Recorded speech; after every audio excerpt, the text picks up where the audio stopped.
I want to introduce, where is Donnie Ramos? Danilo, viene, por favor. Come on up here.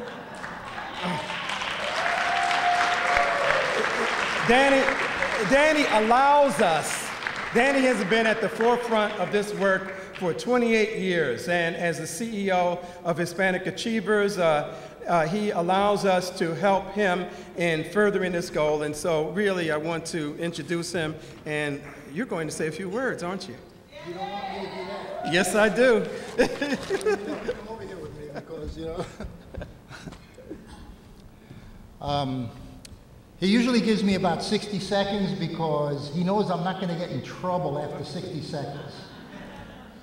The reality is that since the Civil Rights Act of 1965, we've progressed tremendously. But we seem to be falling back now. Game is not over. The game is starting all over again. And you people are the leaders, and you're the check systems. You're the consciousness of corporate when it comes to maintaining the right thing to do. I now live in Florida. We are all about diversity in New York. We have people like Philip, we have people like Angelica Wong, we have people like Eugene Kelly and other companies that support the concept of diversity. The inclusion of minorities in the corporate process and in the electoral process. But the people in New York really don't have and don't know what's going on in other parts of this country. There's a power struggle going on in this country. And it's about money, and it's about gaining political power. In 2006, there was a county called Osceola County. Osceola County was 53% Puerto Rican. That happened over the last 5 years, and that's in Central Florida. Well, Osceola County suffered the same tactics that were being used in the 1940s to rob minorities from their right to vote. And what was that all about? That was about taking a district which grew tremendously as Hispanics or blacks, and the powers that be would take that district and divide it up into 3 or 4 parts so that Hispanics or blacks could not be elected to the political process. A federal lawsuit resulted in 2006 in Osceola County in Florida.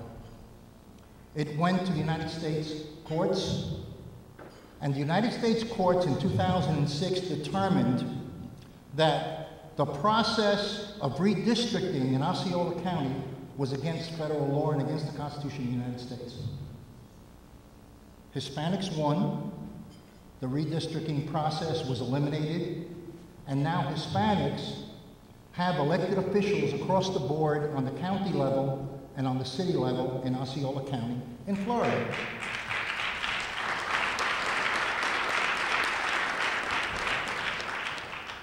We are fighting a battle right now which will go to vote next week in Orange County in Florida. Now, what's Orange County? Orange County is where the Orlando International Airport is. It's where the city of Orlando is. It's where you fly in to go to Walt Disney and SeaWorld and MGM Studios. And what's happening in Orange County?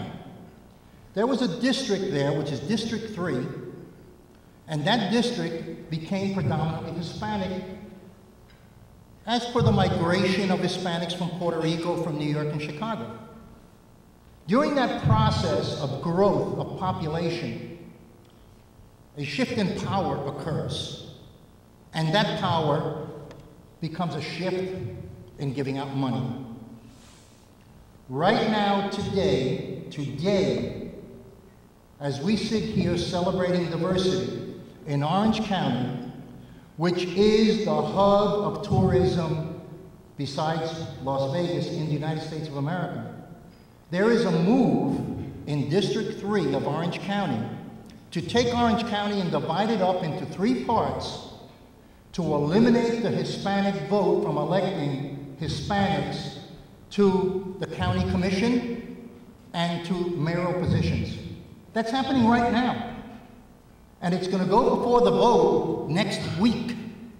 So when we sit here and we celebrate diversity and our accomplishments in diversity, there are things going on in this country that have to do with economics and power. We're falling back, we're backpedaling now because of various situations that are going on in this country. The fact of the matter is, we feel safe in New York, Hispanics in Florida, their right to vote for their desired elected officials is being taken away. And it's being taken away by a power structure which has existed there for decades. Now, that particular District 3 has elected a Hispanic for 20 years as a commissioner of Orange County. Orange County, again, contains the city of Orlando. So it's a powerful city because it involves tourism dollars. They're taking District 3, which has traditionally been Hispanic, and a proposal for redistricting is sitting down right now and being voted upon next week to take District 3 and divide it into 3 parts so that Hispanics will only represent 18% at a maximum of the voting potential because they're breaking it up and it's being absorbed by other districts. Now, you guys don't know that that's going on in this country, but I know that because I live there. And it's going on in other parts. Whenever there's a fight for power and a fight for money, there are winners and losers. We have to be vigilant, or else we will repeat history. The history that has happened in this country before can happen again if every person in this room does not remain active to support civil rights. And that game, you know, that you think civil rights is over, it's not over. It's being fought in corners in this country across the board. You know, I went to the Empowerment Forum, the Hispanic Achievers Empowerment Forum yesterday, and I learned something there. And thanks to Philip and the way he organized it, I learned that 1% of the people in this country control almost 40% of the wealth. That 40% of the people in this country have no wealth whatsoever. That's 80%. So what's left? Only 20% is left for the middle class to control as far as wealth in this country. I think there's something wrong with that picture. And those numbers are increasing and increasing. You are the guardians of the old civil rights movement. You want to call it diversity, you want to call it inclusion, call it whatever you like.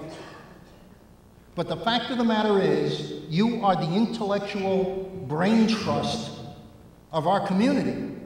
And everybody in this room has to remain active at whatever level you can be to ensure that we do not repeat history in a different way. We have to remain vigilant to protect the rights of the Hispanic community and the Afro-American community, because we are in times right now where those rights are going to be eaten away economically. We have to stand vigilant. And I throw to you, every person in this room, because you are the leaders. You are the people that can make a difference. And you have to stand up for us. Thank you.